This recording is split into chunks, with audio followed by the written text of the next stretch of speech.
I think letting go of that control, Oh, yeah. I think was really challenging.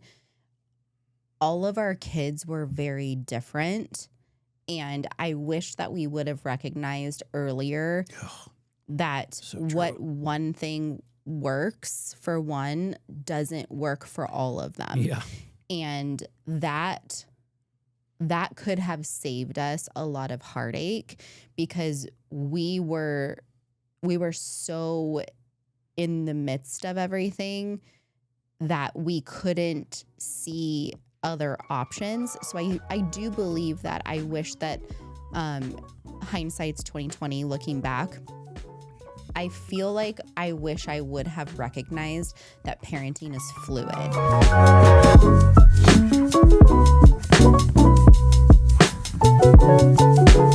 Hey, friends, welcome back to the podcast.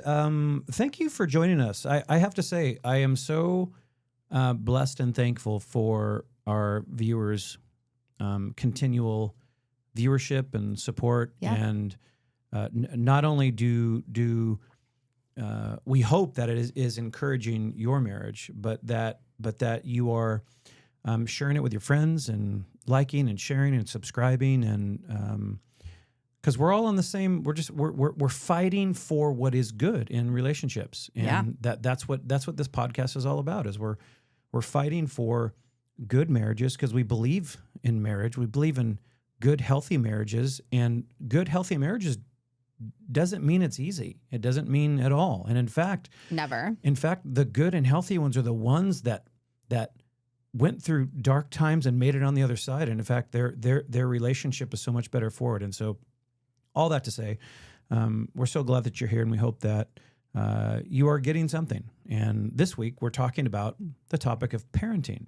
Now, this is a marriage podcast, so we're not giving necessarily parenting tips. What we're talking about is parenting and what it does to the marriage relationship, because parenting is one of those topics that you quickly find that nobody really fully knows it all about parenting. I mean, you can listen. It's the same thing with marriage. Well, and that's true, right? So it's like you could be listening to podcasts, you can get advice from the most wise people, you can read books, and then it gets to the point where you have that little child looking at you, and you're supposed to know everything, and you don't, right? And I mean, so we're really kind of going through what that looks like in marriage, and one of the things that we continue to learn in parenting, is it's so much more than just raising kids. Literally, this is the hard part. Parenting exposes you. Oh, right? Yes. Oh my gosh. It's like parenting really exposes you. It exposes your patience. It exposes your fears. It exposes your selfishness, your strengths, your wounds, literally all of it. And I mean, we've had seasons of parenting where it's brought us closer together. It's sometimes has driven us apart. We've had seasons where we're exhausted, where we're overwhelmed, we're emotionally disconnected. And then there's others where you're just literally just trying to get through the day, just trying to wake up, figure it out, and then hit bed and do it again. And literally do it again. And even going to bed that night, knowing that it's happening again the next day is exhausting. Yeah, right. And then you have, and I mean, we're kids of adults. No, we're parents of adults right now, right? And we're realizing that parenting doesn't actually get easier; it changes. And so, I mean, today we're just really having a real conversation. We want to talk about parenting. We're going to talk about marriage, mistakes, grace, and kind of what we've learned a little bit along the way. But it's not coming from a place of knowing it all or perfect, because we absolutely aren't that. That's why this is called Imperfectly Married, because we're not that. We're just we're people that have been in the trenches, and we're still learning. We're still growing. We're still trying to show up well for our kids and for each other, right? So, honey, Yes. I'm shifting to you now. Okay. I think one of the biggest surprises that for us as we kind of realized how much parenting affected us, not just our kids, it affected our marriage and the stress levels, how we communicated, basically all the things. When you think back on the early days of our parenting, what do you think surprised you the most?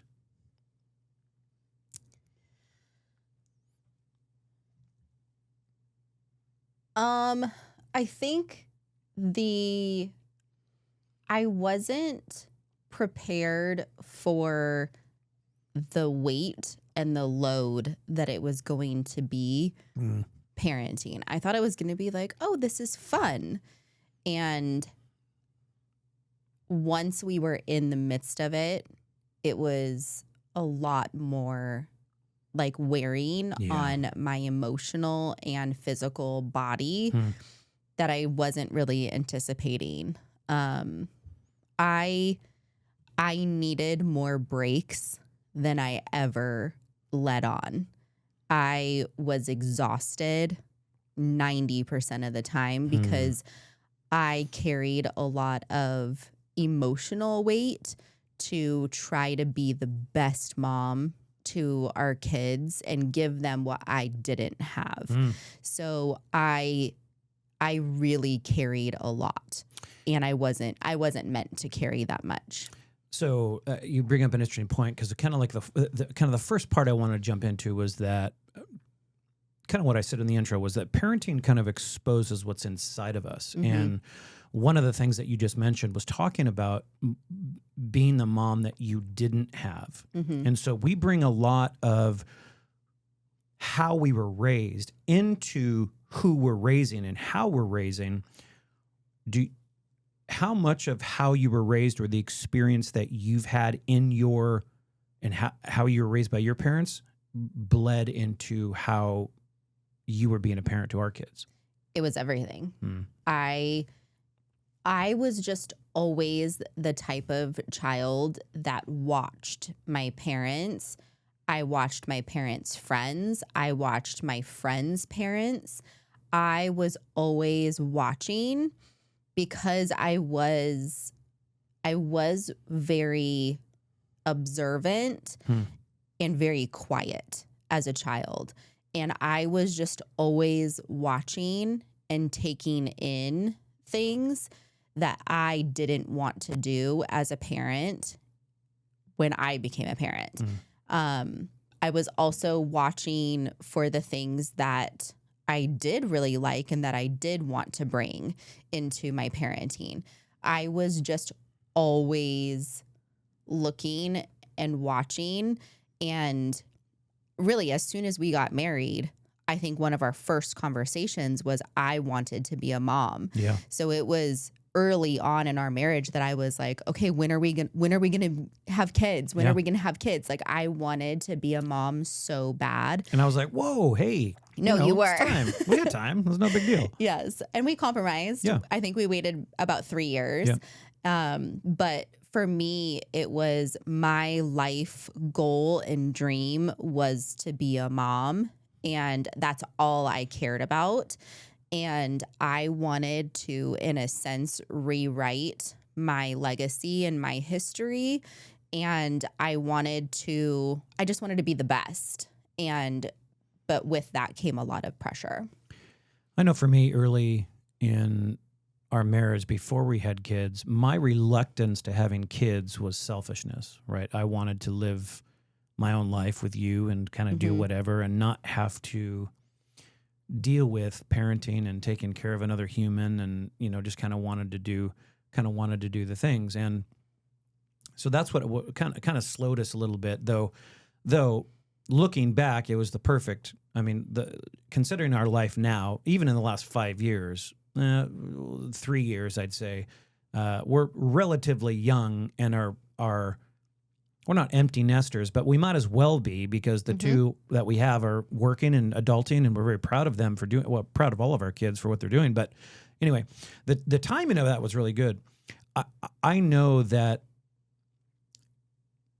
what I brought into parenting early, and how, I had my stepfather was an angry man, and that's one of the things that I learned was being angry, and that's kind of how you get things done, and that led into how I parented. So if you follow what I say, everything's fine. It's no big deal. If you do everything right, what I think is right, remember that, what I think is right, everything's fine. But if not, then my way of expressing my displeasure was anger.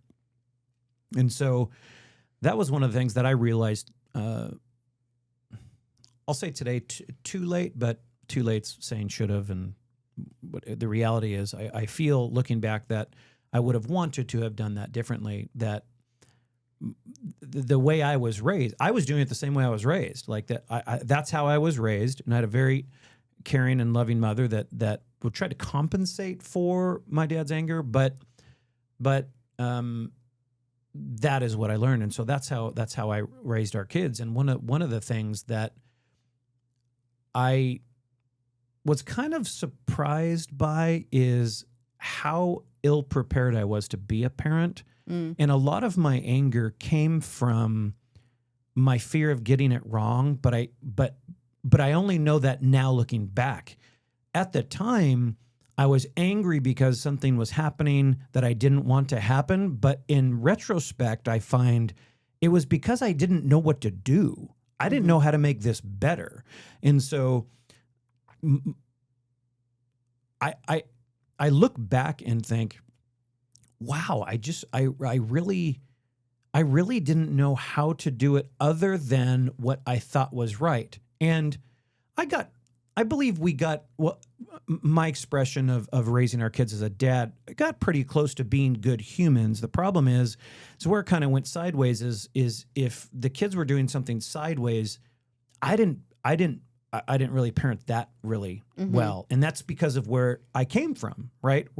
Where I would have, like, my mom grew up in a faith household, and God was always a part of our household. And so I remember some of the discipline that I had was whatever verse in the Bible would connect to the thing that I was getting in trouble for, I had to write it 200 times. It was just, so crazy. I distinctly remember doing that. And do you remember what the scripture was? Not at all. No, because you're just copying whatever. And so I had this, the way I was parented, and I was trying to not be the way they were, but I couldn't help some things because it was just ingrained in me. And I thought, since I feel like I know what's best, if you're not doing what I think is best, then I'm going to get angry because you're not doing it. You need to know how serious this is. Now, for one of our kids, they took that as, oh, okay, I'll just, do it this way, and everything's fine. Well, some of the others didn't respond very well to that, which made me really reflect. My goodness, like, there are so many ways that my past has then come out onto our own children. And it's one of those things that really made me start to think about, I had all of the resources available to me to parent well. But I didn't want anybody telling me I wasn't doing it well. So I didn't lean into that. And again, that goes back to parenting really exposes you as a person.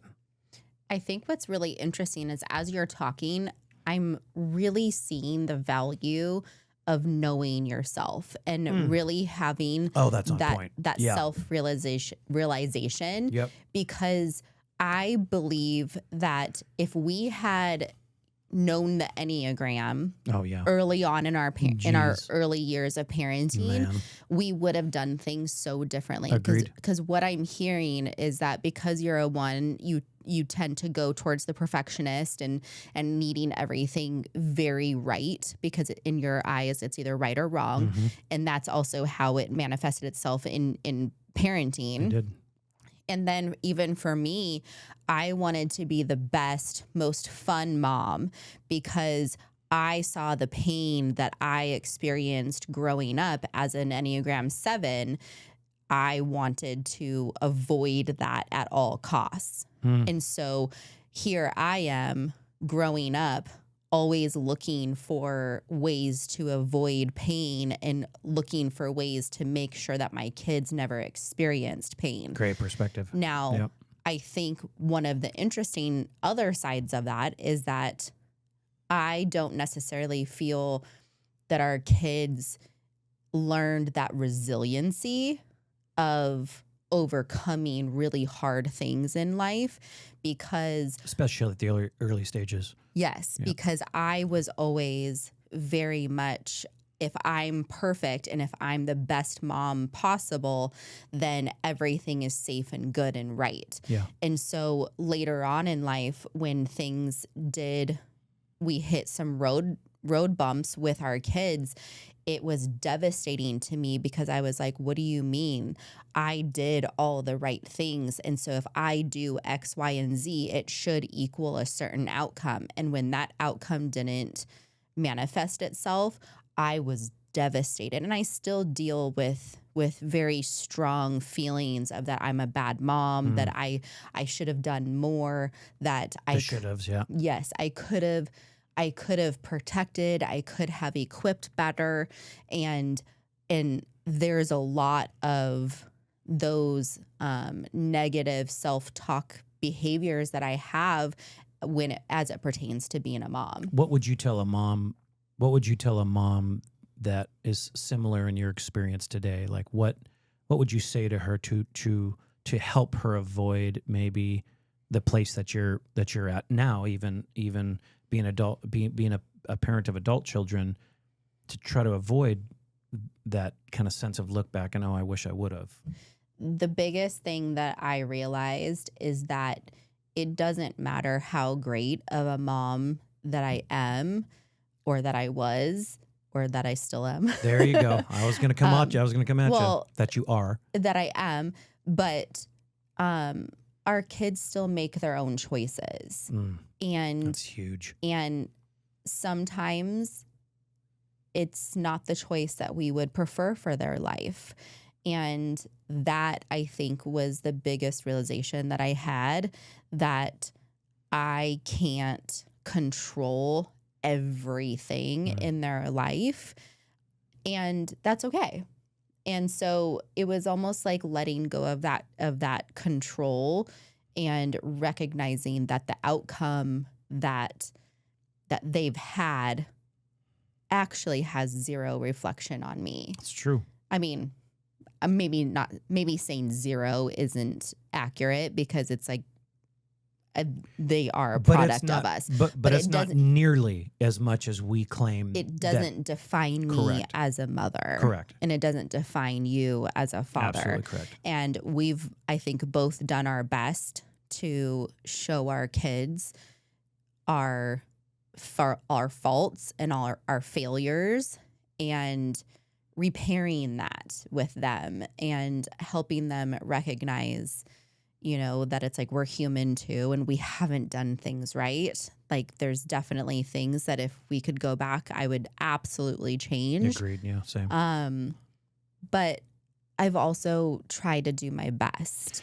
I would say one of the greatest things that I think we really try to instill is when we've made a bad decision and we know we didn't handle something well, we always go back and apologize. And that is something that I would encourage all of our viewers and listeners to do. Your children need to see that you can make mistakes and how to then repair it. I'm sorry I talked to you like that. I could have handled that better. And don't add a but. But if you would have, right, just erase the whole thing. I'll never forget our daughter calling me out on that. And I actually want to say it was like Mother's Day. It was like one of those like holidays that I was just like, oh my gosh, you're totally attacking me. But I was like, what she did was she called me out and I was like, oh, I'm sorry that like I did that. And she was like, but, and I was like, what? And she was like, you always follow up apologies with a but. And I was like, oh my gosh. Oh my God. It literally made my stomach turn, you saying that. I was Wow. like, but I do. And so it was really interesting because her calling me out was also a huge lesson for me. And I also think that's where, kids also teach us. They shape us. They mold us. They have challenged me on more things, and they've helped me to know myself on a deeper level because I've had to learn to evaluate myself. And that's one of the most important things. When you take it as something that you can grow from, as opposed to, listen, 11-year-old, whatever, and just pushing back on something that the only reason why you're mad is because it was true, right? You miss a great opportunity to become more of a better human, not only for you, but for your kids. And, doing similar things like that, taking those conversations and applying them to yourself, forgiving, going and apologizing, and really showing your children that you can make mistakes, but you can also come back, repair, and actually creates a great relationship going forward. The next thing I want to talk about is spouses come in with different backgrounds. They come in with different childhoods and being raised by different people. And then now all of a sudden you have to combine those two things and raise children. Now, oftentimes it's different. You have to work it out along the way.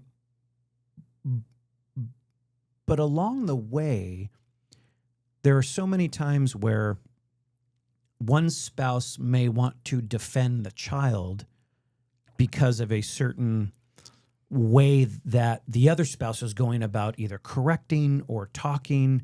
And that's happened several times in our marriage. And it's always on my side where I'm coming in hard and aggressive, and you're wanting to protect our children. And what that inevitably does is it plants the potential of division between you and me, where now it's one spouse and child against the other spouse. Dad's wrong. Yeah. Or the other way, not mom's wrong, dad's right, whatever the dynamic is in people's relationship, because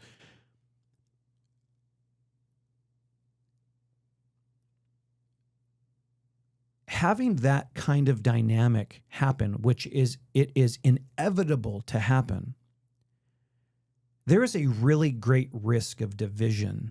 And it does happen. It 100% happens. Do you recall a time or that happened in us, and how did you navigate that? Maybe not a specific time, but in general. I think what we learned through the years was that when I was feeling that way, it's calling a timeout, then you and I talking about it outside of. I think what we learned later on was that we don't necessarily need to address the problem right then and there immediately, that we can almost call an audible of hey, good time reference out. there. Good job. And we need to break, and we need to discuss so that we're on the same page and get out of that moment. Because I think a lot of the times what was happening was you were triggered, you were activated, and then I come in wanting to kind of diffuse and make everything better. But what was happening was if I come in and I start going, whoa, what's going on? Why are you so heated or whatnot?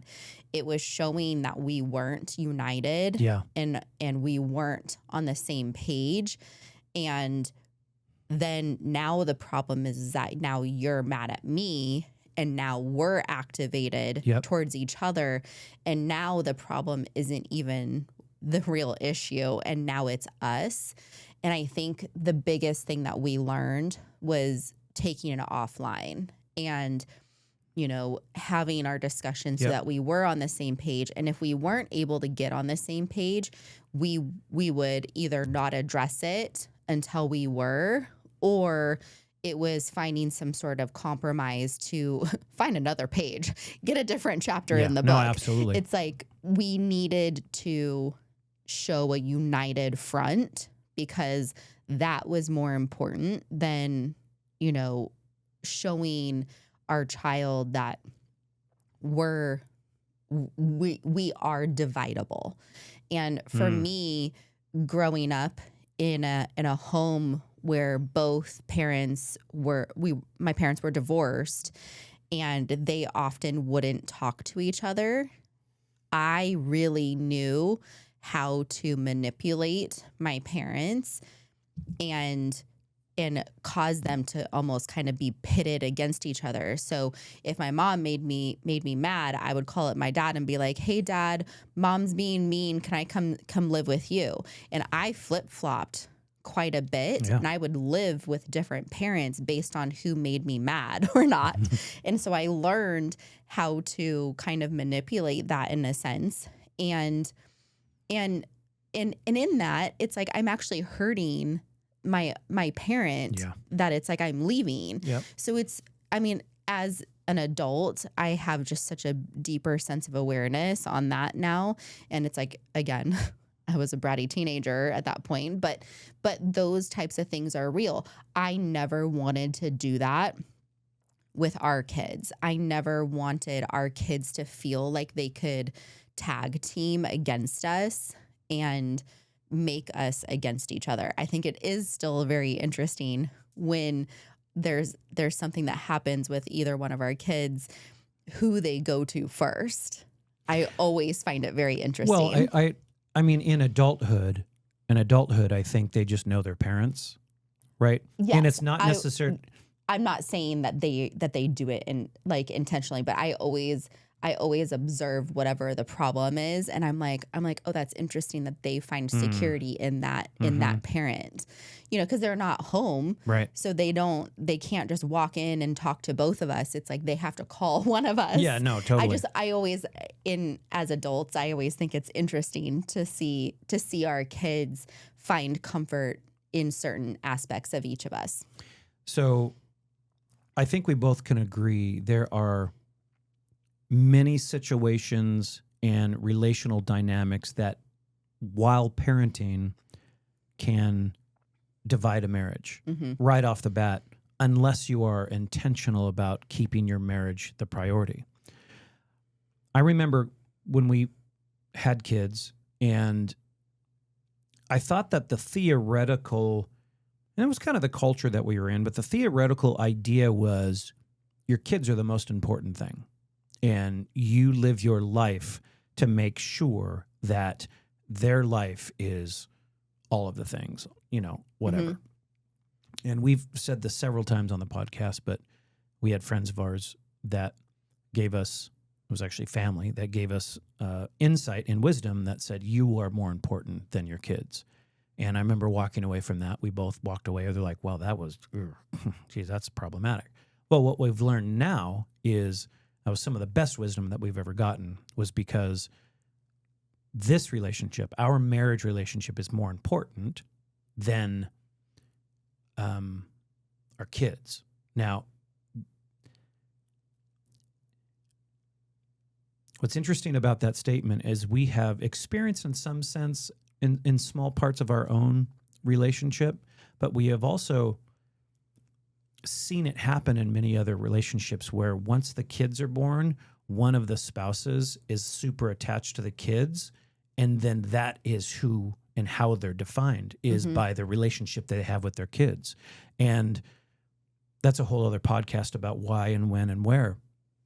But that becomes an instant divider in some sense, where now the person that you have given your commitment to and life to, and if you're a faith, you've taken a faith walk that we're going to be together and all this thing. Now you come second to my children and taking care of my children. So one of the top things that we've always recommended is the priority of your marriage relationship in the parenting relationship, and it's you and your spouse that are the priority in the relationship.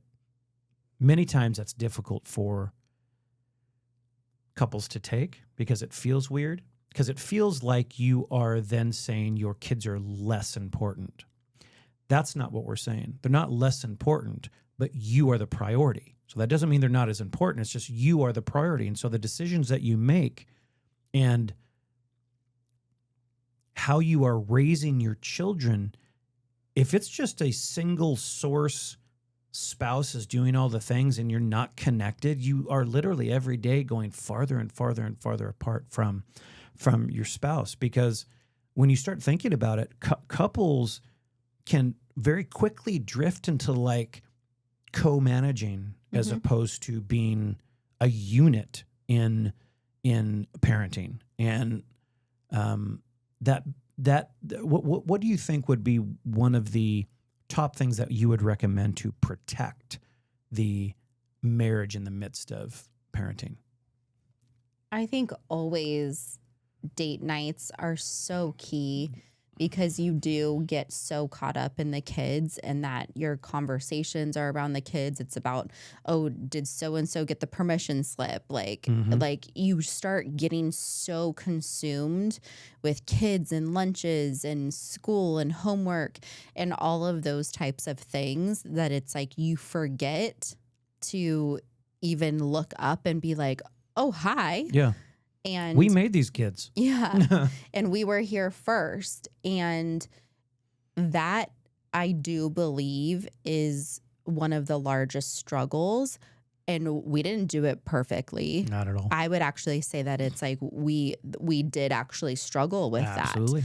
that. You were working. I was staying at home with the kids. We also homeschooled the kids for most of their school. I did. Which in some aspects I think helped because they didn't have homework because they had gotten it done during the day. So there wasn't that hustle and bustle once you got home, but it was very taxing on me. Absolutely. And I was really tired, and we did have the very typical trad wife roles of I do dinner, I take care of the kids, and you come home and put your feet up and like you rest from your work day, and I do everything else. Yeah. And it was very traditional in that way. I think in hindsight, looking back, I feel like we both would have probably done some of those things a little bit different. Absolutely. Yeah. And staying focused on building this, having conversations. I do think that we went through a long period of time where we were not communicating. We were not talking because we were so busy with all the things. And it's like, well, you had your world of homeschooling, which took a lot of your time. I had my world of working, and then coming back, and you're exhausted and I'm tired, and you get into a rut. But what you're finding is that even though, yes, you're meeting all of your obligations, you're doing all the things, and you think you're kind of doing stuff, but you are slowly disintegrating your connection. And you blame it on all of the things. And even though all of the things are valid in the sense that they are sucking some life out of you, you don't protect your marriage by accident. You have to protect your marriage in intention.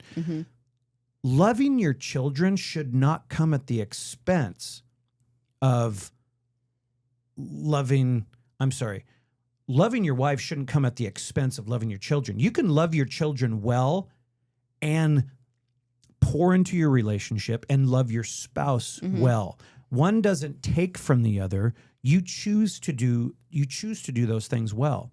And so, I mean, it's easy to look back and say, wow, there's so many things that maybe I would have done differently. Is there something that you would encourage? Just one thing today, if let's place somebody that was in the same situation we are. They're trying their best, they're doing their thing, they're good people. What would be one thing that Okay, date nights, absolutely. Mm-hmm. Is there anything else that you would say, really do this? This would be really helpful. When we were in the midst of just the day-to-day grind of the kids and work and whatnot, I would say that we weren't having intentional conversation. Yeah, So it's true. I would say if you find yourself in that place and your kids are little, or even if your kids aren't, and you're looking to kind of repair some of the things, getting intentional conversation happening Absolutely. and trying to rebuild, like we were talking about, like that emotional intimacy, like building that map. Even in life coaching and health coaching, we have this like phrase that says get on someone's map. So it's not taking my perspective and how I see the world as truth, but it's as you're talking, I'm trying to get on your map to see life from your perspective through your eyes. And so that helps you to have more intentional conversation and more in-depth like feeling and emotional conversation as opposed to just how was your day? How was work? What did you eat for lunch? That very surface conversation. It's what are your hopes and dreams? How are you doing? Even asking like if you were to envision yourself like a year from now, what do you want your life to look like? Those types of questions are so thought-provoking and then requires you to pause as the person that's giving the answer and actually have those kinds of thoughts, because again, when you're in the day-to-day grind, you're not even thinking that way. And what those types of things do is they inspire, they breed hope, Yep. and they also help your spouse to know you on a deeper level. Because one of the most important things that you need to maintain is you need to maintain your friendship and marriage while parenting. And one of the primary ways that you do that is to communicate as you did communicate before you had children, where, if you are in a particular relationship that we're saying, hey, have those intentional conversations. If that overwhelms you and, you're just like, what am I going to do? It's like, oh, we haven't talked in so long. I just want to encourage you, only the first time gets bumpy. After that, it becomes normal, and it's very nice because you find yourself reconnecting, especially when you come to the conversation with compassion. You come with grace. You're not trying to, you did this wrong, I did whatever, but you're actually getting on their map. I love that concept where I'm not expecting you to get on my map. What I'm doing is I want to get on your map, because actually the way your spouse sees the world has validity, and it may actually help you to see it that way. Not that needs to now be your view, but when you combine both yours and your spouse's view, you get a very complete view of kind of what's going on, and it brings you closer and connected. And that's one of the things that will really help you protect your marriage as you're going through parenting. And so we have our particular life right now is we're parenting adults. I said earlier, parenting doesn't stop, but it does change. And we are finding that we would say in the last 4 years have probably been some of the most difficult in parenting. And though all of our kids, even in 4 years, are still adulting and they're doing their world, it comes being open to adjustment is one of the most important things that we've learned. That I know we came to a point in our life where we are faith-based. We believe strongly in how God has designed our kids, and we believe that God loves our kids more than we do, and He loves them and protects them. And sometimes as a human, I want to sometimes I always want to control an outcome, and so I just want my kids to follow what I say because I think this direction is going to be the best outcome. One of the things, and you alluded to it earlier, is us really coming to the place of, I want to maintain friendship with my child. I want to be the first call that they make when they're in trouble or they need help. I always want to be that person. I'm not going to be that person if at every corner, turn, and opportunity, I'm telling them what they're doing wrong. Yeah. And so we took a different approach, and we decided that we knew we had given them, by the time they were probably 16, probably earlier than that, we knew you have everything we can give. There isn't anything else that we can give you, because there comes a point to where a child reaches a certain age that the input from the parent is now no longer something that they're willingly taking in, but that they're just considering as they bump up against their own ideas and everything else that they have as an input. Right. And so we decided, it's like, listen, we're here for you. If you want our opinion on anything, we're absolutely going to give it. But we decided to take a position of, we're not going to offer anything unless when it's significantly harmful, we'll step in like that. But outside of that, we live your life. We trust you. One of the things that our youngest son really, really taught in me is learning to trust their decision making. That God has given. The Bible talks about giving. We haven't been given a spirit of fear, but of power, love, and a sound mind. Sound mind means you have the ability to make good decisions. So God has put in all of us, which means He put it in our kids, the ability to make sound decisions. And so there was a trust issue that I had to work through, where do I trust in their ability to make good decisions? I believe all of our kids have the ability to make good decisions. Whether they do it or not comes a point to where that is their decision to make, which you mentioned earlier about them making a bad decision, then that means I was bad. I didn't do a good job, which that doesn't mean that. And so it really has changed for us as parenting adults. Some of it is really painful because some of the decisions can last a long time, as opposed to, you did a marker on the wall. It's like but like, these are serious life decisions. What has been the biggest struggle for you in our now stage of parenting adults? I think letting go of that control. Oh yeah. I think was really challenging. All of our kids were very different, and I wish that we would have recognized earlier that what one thing works for one doesn't work for all of them. Yeah. And that could have saved us a lot of heartache, because we were so in the midst of everything that we couldn't see other options. So I do believe that I wish that hindsight's 2020, looking back, I feel like I wish I would have recognized that parenting is fluid.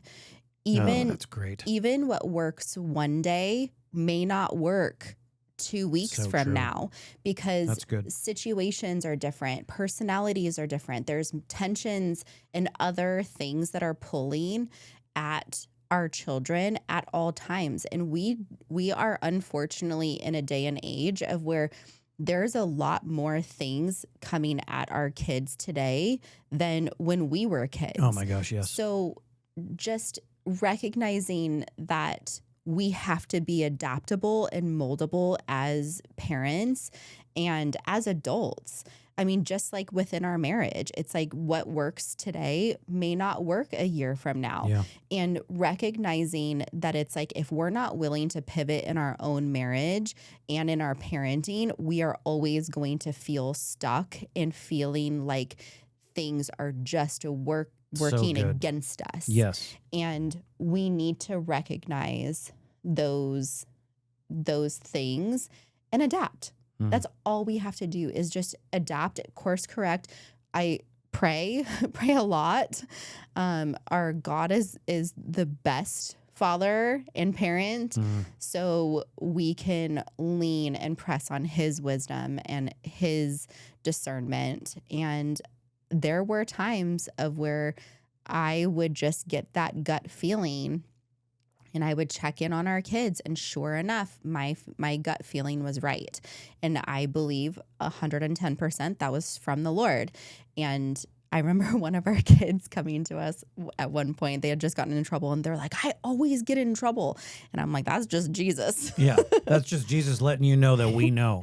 Or that he is watching, Yeah. and our Heavenly Father loves our kids more than we do, and he wants them to be on the right path, and he wants them to be on the straight and narrow. So one of the things that I want to encourage parents, if you're in the midst of it right now, is